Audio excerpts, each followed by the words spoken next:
En manchette ce soir, mort d'une personne itinérante à Val-d'Or en 2022, un drame qui soulève des questions. Le manque de collaboration entre les services pointé du doigt par une coroner. Une maison de soins palliatifs verra enfin le jour en Abitibi-Ouest. On a besoin d'avoir un espace où on peut partir avec dignité. Puis aujourd'hui, ça donne... C'est pas le premier coup de pelle, mais quasiment. Et quelle marque laisse le procès d'Hockey Canada? C'est comment aussi on crée de la jurisprudence après ce cas-là pour s'assurer que des situations semblables ne se reproduisent plus jamais.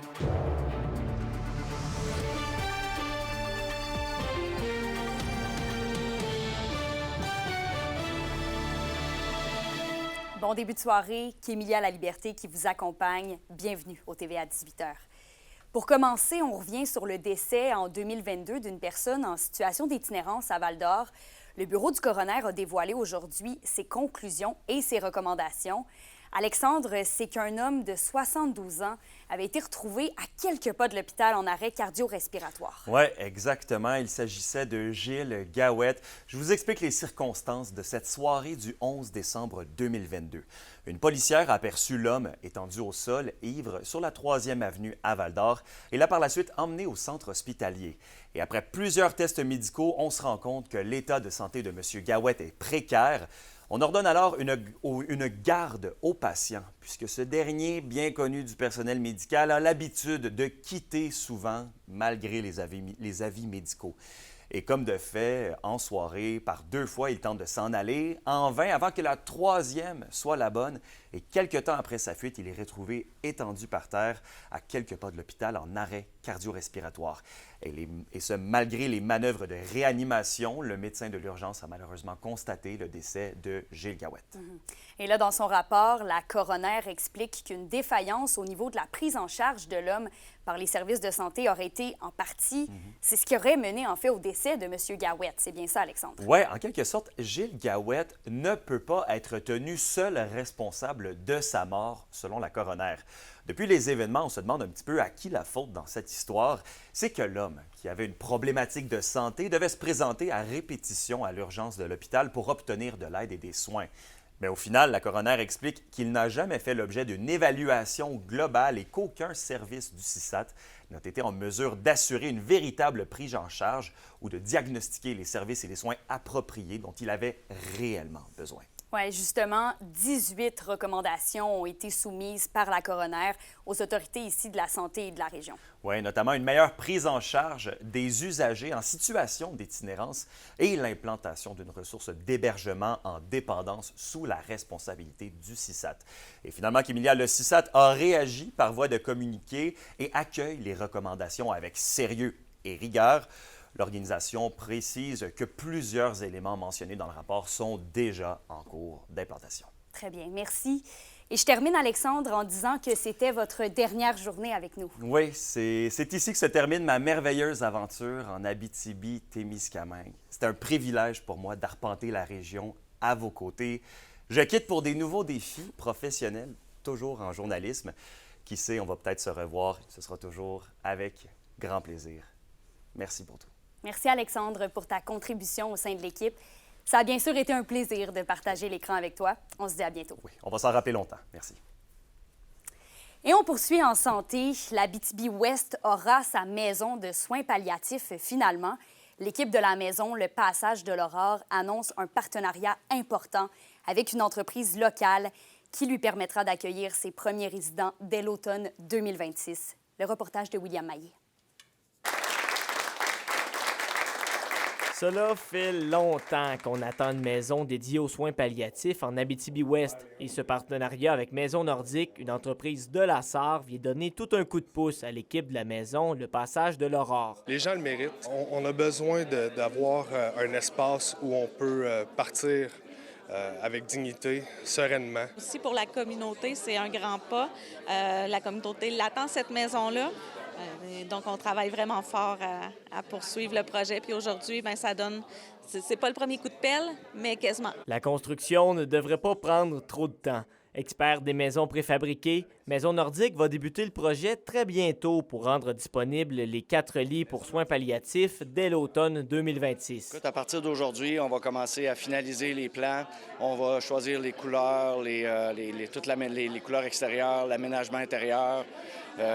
Puis ensuite de ça, à l'hiver, on va construire la maison en usine, puis on va aller l'installer au chantier en juin 2026. Maison Nordique offrira un soutien financier au projet et s'est engagé à le faire pour les 5 premières années d'existence de la maison. On est honoré de mettre notre expertise au profit des gens de l'Abitibi-Ouest, puis c'est notre communauté. On fabrique ici, nos employés viennent tous de la région de l'Abitibi-Ouest. On est vraiment fiers, on est honoré de participer à ce beau projet-là. C'est un besoin qu'on a d'avoir notre maison à nous.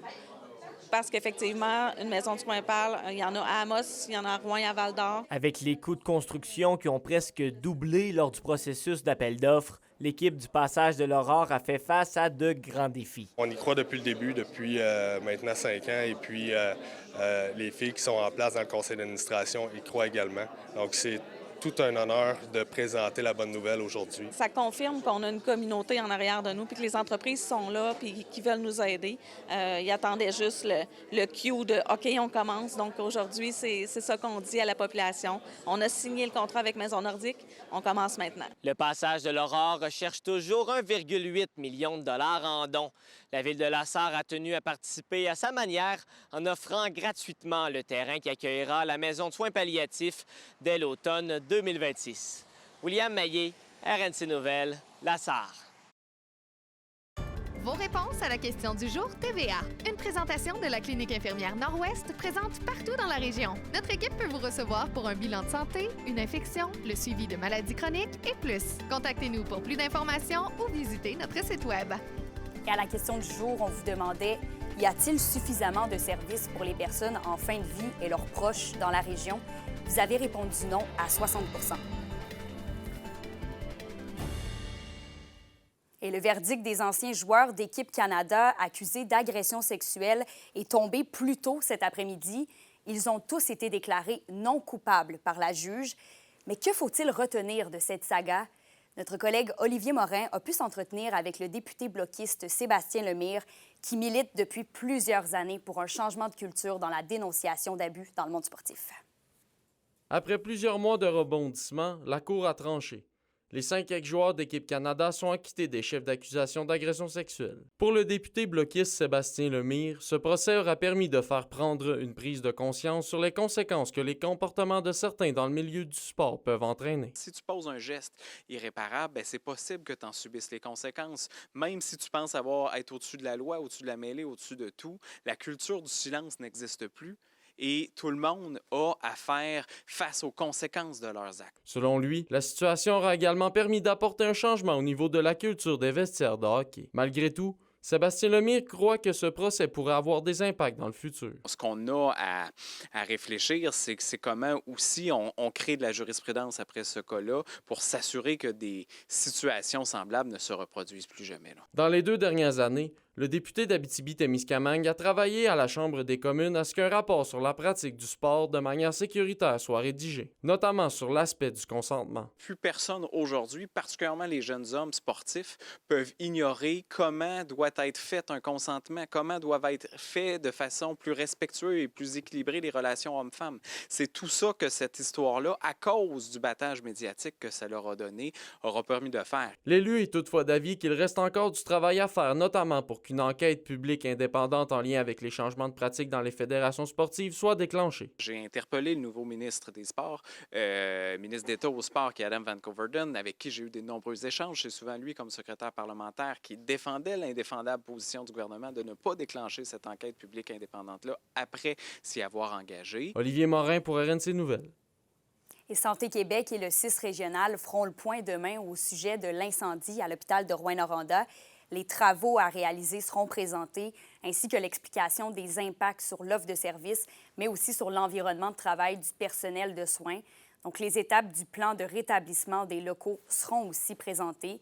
On vous rappelle que le 14 juillet dernier, un incendie s'est déclaré au 2e étage de l'hôpital, un brasier qui a engendré d'importants dommages aux installations et qui a aussi, bien sûr, forcé l'évacuation complète du centre hospitalier. Et ne soyez pas surpris si vous trouvez que la qualité de l'air n'est pas très bonne dans les prochaines heures. Un panache de fumée des feux de forêt de l'Ouest canadien se fera sentir dès ce soir et ça va durer encore plusieurs jours. La santé publique régionale rappelle d'être vigilant, notamment là, sur les sorties et les activités physiques en plein air. Et pour les personnes âgées de 65 ans et plus, les femmes enceintes et les bébés, ainsi que les enfants de moins de 5 ans, d'autres astuces de prévention sont disponibles sur le site web du CISAT. L'indice boursier minier au TVA Nouvelle 18h est une présentation de GFM Groupe Financier. Dirigeants d'entreprises et particuliers, fiez-vous aux experts de GFM pour vos placements, assurances de personnes et assurances collectives. Car pour vous, ils vont au-delà de la finance. Alors, on est Daniel et Lynn de la troupe à cœur ouvert. On va vous parler après la pause de la 50e production. Dans l'univers de Michel T.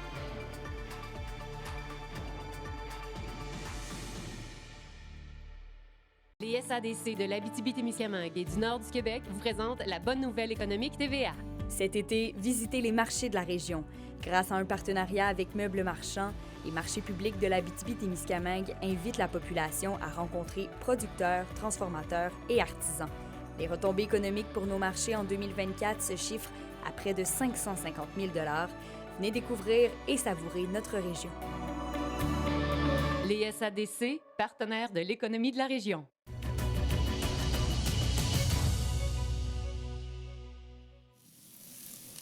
Tu veux faire ça?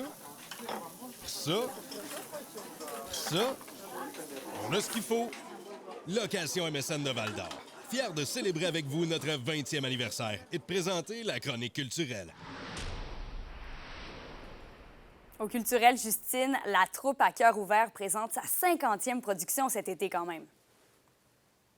Et oui, et pour fêter ça, eh bien, il vous invite à plonger dans l'univers de nul autre que Michel Tremblay. Alors, cette 50e production se déroule sous forme de cabaret directement aux locaux de la troupe. Cette soirée musicale et théâtrale se déroule en deux parties. Alors, en première partie, vous allez entendre des classiques de chansons dans lesquelles Michel Tremblay a pu contribuer au niveau des paroles. Alors, des classiques des Belles-Sœurs, mais aussi de plein d'autres pièces. Et en deuxième partie, c'est la comédienne Lynn Rochette qui prend la scène toute seule et elle interprète le rôle de Nana, la mère de Michel Tremblay dans la pièce Le Paradis à la fin de vos jours. Alors, c'est certain que la troupe à cœur ouvert voulait fêter cette 50e production en grand. Alors, quoi de mieux qu'un hommage au plus grand dramaturge québécois pour faire ainsi? Daniel, Lynn, qu'est-ce qu'on vit en plongeant dans l'univers de Michel T? Ben écoute, dans un premier temps, c'est un spectacle hommage à l'auteur Michel Tremblay. Donc, une première partie qui est chantée. Donc, on a été chercher des chansons où Michel Tremblay a participé dans des textes, bien sûr, Demain matin, Montréal matin, ou encore Les Belles-Sœurs. J'ai mis donc mes 5 enfants, Mario, Bruno, Gino, Marco, Pierrot. Qui avez-vous gagné quelque chose? J'ai-tu la quelqu'un? Et en deuxième partie, bien, on a laissé la place à Lynn Rochette, qui, bien sûr, nous fait vivre une pan de la vie de Nana, la mère de Michel Tremblay. Alors, un texte là, qui est savoureux, Le Paradis à la fin de vos jours. Et comment tu te sens, Lynn, justement, d'être seule sur la scène cet été et d'interpréter nul autre que la mère de Michel Tremblay? Bien, ça, d'interpréter la mère de Michel Tremblay, c'est ma deuxième, parce que j'avais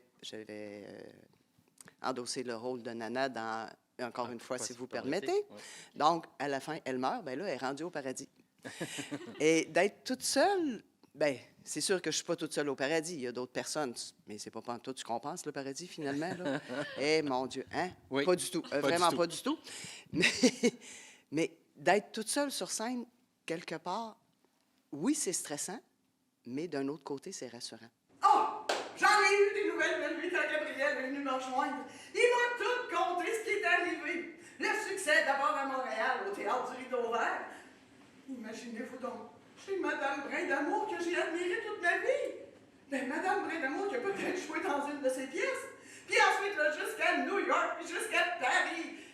Mon enfant avait été joué à Paris! Et j'ai le goût de vous demander, personnellement, que représente Michel Tremblay pour vous? Moi, c'est un auteur que je veux dire qui m'a marqué. Qui m'a marqué pour une raison. J'ai été capable d'aller chercher sa façon d'écrire. Et tu sais, le côté joie là, qui s'est perdu avec les années, tout ça. Donc, ça a ramené ça un peu aussi dans des productions ou des textes que j'ai pu écrire. Donc, il m'a beaucoup inspiré. Et pour toi, Lynn? Bien, c'est sûr que c'est un écrivain que j'admire quand même. C'est le écrivain québécois, là. Oui. Mais surtout, j'aurais aimé ça connaître sa mère. Vraiment? C'est tout un numéro, cette femme-là. Là. Et c'est pas n'importe quel été, c'est la 50e production de la troupe. Comment ça vous fait sentir, ça? Bien, ça veut dire qu'on vieillit. Non, mais c'est quand même un exploit pour une troupe de produire un spectacle en 44 ans d'existence et de pouvoir dire qu'on a 50 productions derrière la cravate. Et on a beaucoup d'autres projets qui ont été faits par la troupe, mais dans les productions théâtrales, c'est notre 50e, alors on a souligné ça en grand. Et à travers toutes ces 50e productions-là, laquelle vous a le plus marqué? Oh mon Dieu, ils m'ont toutes marqué, mais d'une façon différente chaque. C'est sûr que demain matin, Montréal Matin, ça a été vraiment... Ça c'était un beau cadeau qu'ils m'ont fait. Oui. Vraiment. Surtout qu'elle avait le rôle principal encore là. Lynn, oui, c'est ça. Mais écoute, demain matin, Montréal Matin, Albertine en 5 temps, je pense que ça a été aussi une production marquante parce que j'ai vraiment été capable j'ai été éclaté dans la mise en scène. Il y avait comme des plateaux qui étaient flottants.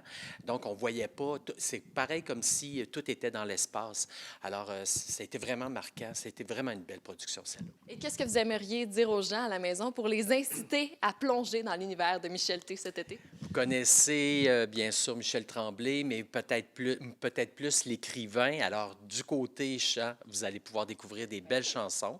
Et bien sûr, du côté texte, ben, vous allez découvrir une maman de Michel Tremblay qui, je pense, est vraiment, comme tu disais tantôt, volubile et très imaginative. Ça, c'est bon. Ça, je le prends, c'est bon. Eh bien, merci à vous deux. Puis je vous souhaite encore 50 et plusieurs autres belles productions ici à la Troupe à Carouval. Merci, Justine. Les représentations de l'univers de Michel T ont lieu les jeudis, vendredis et samedis jusqu'au 2 août prochain. Il y en a une ce soir. Si jamais vous vous laissez tenter comme ça à la dernière minute, vous pouvez vous procurer des billets sur ticketaccès.net. Après la pause, on vous fait vivre une immersion avec le club de course matinale Pas pressé de Val-d'Or. Restez des nôtres.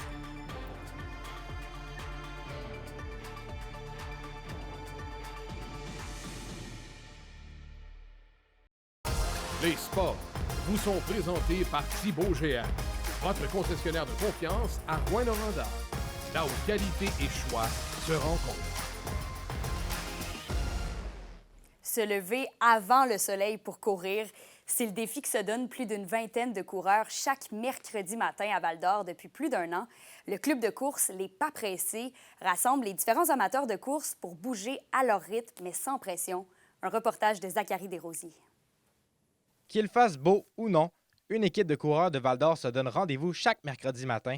Il s'agit du 6 AM Club. Le départ se fait toujours du centre-ville. Le parcours, une boucle jusqu'à la Cité de l'Or, puis retour pour prendre un café aux Bénédictines juste avant d'aller travailler. Le mouvement a été lancé par Corinne Ladouceur et Amy Allaire, qui ont aussi fondé le club de course Pas pressé. Leur idée, faire du sport un moment rassembleur sans pression.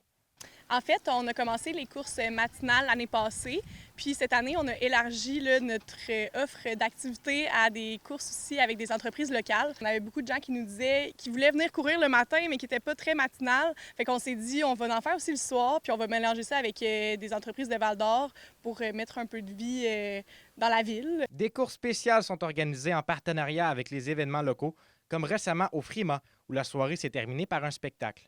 Samedi dernier, le 19 juillet, c'était avec le Frima, fait qu'on s'est rejoint après pour un show de Thierry Larose, fait que c'était vraiment plaisant. On commence justement par rapport, mettons, à la place où on l'organise, comme Alpha Tango, on se rejoint là, on fait un petit parcours qui est souvent différent de 5 km, puis on se rejoint dépendamment c'est quoi l'entreprise, c'est quoi l'activité qu'on fait, on se rejoint à cette place-là. Même l'hiver, ils tiennent le cap. Certains bravent le froid, parfois même jusqu'à moins 20 degrés pour ne pas manquer leur course du mercredi. Des fois, il y avait des courses qui faisaient moins 20 sur la glace que le monde venait courir, même s'il faisait encore noir quand on avait fini. Fait que c'est bon qu'il y ait des gens qui se lèvent. On comprend le monde qui se lève pas, mais on souhaite continuer le club l'hiver aussi pour ceux qui sont partants. Les instigatrices ont déjà plusieurs projets et idées sur la table pour le futur. On a un événement qui s'en vient avec Fantaisie glacée, fait que parfois aussi il y a des gens qui viennent avec leurs enfants, qui viennent avec leurs poussettes, leurs chiens. Tout le monde est les bienvenus. On voudrait aussi intégrer des entreprises comme Sport Expert, Ski Vélo pour aussi qu'ils puissent venir montrer les productions relatives à la course. Zachary Desrosiers, RNC Nouvelles, Val-d'Or. Pour une nouvelle importante à nous communiquer, contactez-nous, nouvelles au pluriel, @rncmedia.ca, par téléphone au 1-866-463-4636 et notre site web tvaabitibi.ca.